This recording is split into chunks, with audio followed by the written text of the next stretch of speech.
أعزائي المشاهدين، أهلا بكم في حلقة جديدة من برنامج مش الأخبار. دعا عصام العريان خلال الأسبوع الماضي اليهود من أصول مصرية للعودة من إسرائيل ليفسحوا مكانا للفلسطينيين. وفي رد مفاجئ أرسلت الهيئة اليهودية المصرية بباريس برقية لحزب الحرية والعدالة تؤكد على استعدادها للعودة، كما أكدت أيضا أن أملاك اليهود في مصر تصل إلى 30 مليار دولار سيطالب بهم فور عودتهم. بتحط نفسك في مواقف بايخة. تداول نشطاء على الفيسبوك الأسبوع ده صورة التقطها سعيد نعماني المخرج بقناة الناس والخبير في مجال البصريات والتقنيات المرئية. الصورة التقطت بالأشعة تحت الحمراء وتوضح المجال المغناطيسي، والله هم كاتبينها كده، اللي بيحيط بالعلماء. وادعت الصفحة إن المعدات كانت بتبوظ لما يحاولوا يصوروا الشيوخ، وإنهم لقوا صعوبة شديدة في تصويرهم، وكان مستحيل يصوروهم مع بعض من قوة الإشعاع اللي طالع منه. إيه يا جماعة في إيه؟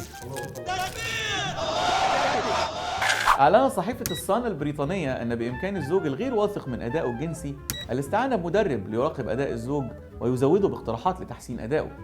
وفي أنباء متصلة، قرر الشيخ محمود شعبان مقاضاة الشركة التي تقدم الخدمة لاعتدائها على براءة الاختراع الذي تقدم به على الهواء مباشرة. هاتوني راجل! جابوني راجل! أحبطت السلطات السعودية الأسبوع الماضي محاولة من بعض المغتربين في السعودية للاحتفال بكريسماس، وتم القبض على أكثر من 41 فرد في حملة مفاجئة.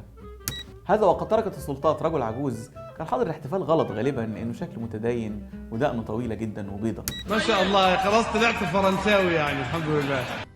سحب الأسبوع ده حزب الحرية والعدالة أوامره بدعم المليونية التي اعتزم الشيخ عبد الله بدر إقامتها للدفاع عنه ضد الحكم اللي خدته الفنانة إلهام شاهين ضده، وقد تم تسميتها مليونية القذارة الفنية، أو زي ما القوى المدنية مسمياها مليونية الدفاع عن الشيخ عبد الله بدر ضد إلهام شاهين اللي لها صور سكس عملها والشريحة. الله أكبر.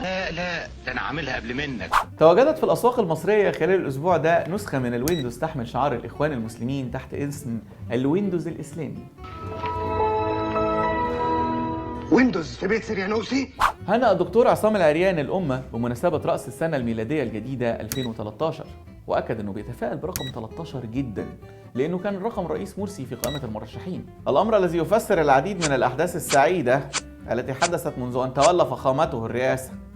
قامت محكمة في الجزائر بتبرئة متهمة بقتل ابنها بعد أن تبين أن اللي قتله جني، وقد توصلت المحكمة لقرارها بعد اتفاق العديد من الشهود على أوصاف الجني الذين ادعوا أنه شيخ كبير بدقن طويلة وطالع من عينه إشعاع غريب.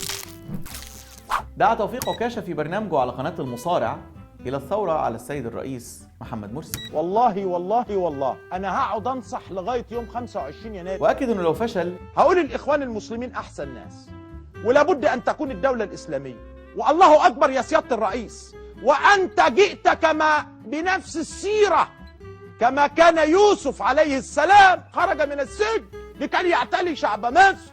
ونحب نهني الشيخ توفيق عكاشة على اتجاهه السياسي الجديد من دلوقتي، ونرجو أن يكون اتجاها مباركا وميمونا بإذن الله تعالى. الفنانة صباح مستمرة معانا شوية السنة دي. حسني مبارك هيموت 29 مرة السنة دي، الناس هتفضل تتساءل لماذا لا يموتوا؟ سنة 2013 هتبقى السنة اللي أخيرا هيجيبوا فيها راجل لمحمود شعبان. وكما هو المعتاد كل أسبوع معانا الفقرة دي.